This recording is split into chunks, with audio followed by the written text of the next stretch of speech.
more on this story, we can go across to Nick Holdsworth standing by in Moscow for us. Nick, how has Russia reacted to the threat of sanctioning Putin himself? There's been a couple of reactions today, the most recent from the Foreign Minister Sergei Lavrov, who's told the Russian Parliament that appropriate measures will be taken if there is not a constructive response to Russia's proposals for new security guarantees in Europe soon. They're waiting for a written response from Washington this week. Earlier this morning, the chairman of the Russian State Duma, the parliament, also criticized the proposed personal sanctions against Putin, saying that that was an attack on the Russian people.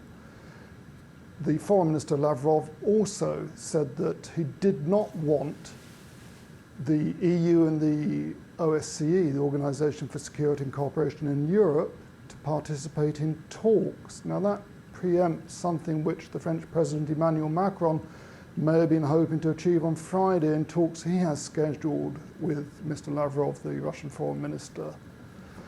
It looks like the Russians are getting a little bit impatient, that the patience is wearing thin here in Moscow with the rate of progress in the diplomatic talks to try to avert war between Russia and Ukraine.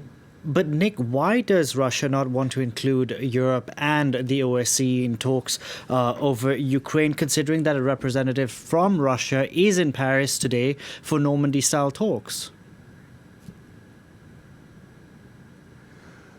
They think things are dragging on too long.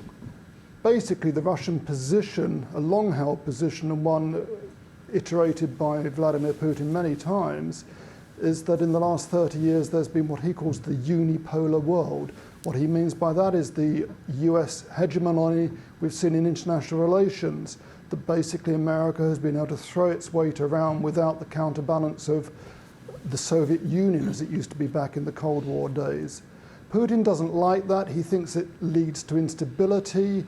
He thinks that has also prompted the eastward moves of NATO. That's a long-held Russian grudge. They claim that they were told by the Americans back in the early 90s that NATO wouldn't go any further east than Germany after the reunification of Germany in 1993. The Americans deny that any such promises were given.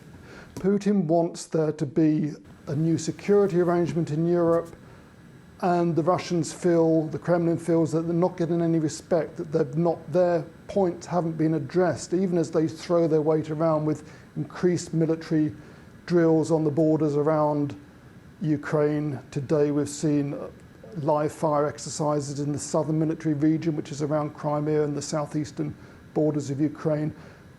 Russian fighter jets, the Su-35s, have been sent to Belarus for planned military drills, Allied Resolve 2022, due to start on February the 10th there. This is all part of a Russian effort to get attention, if you like.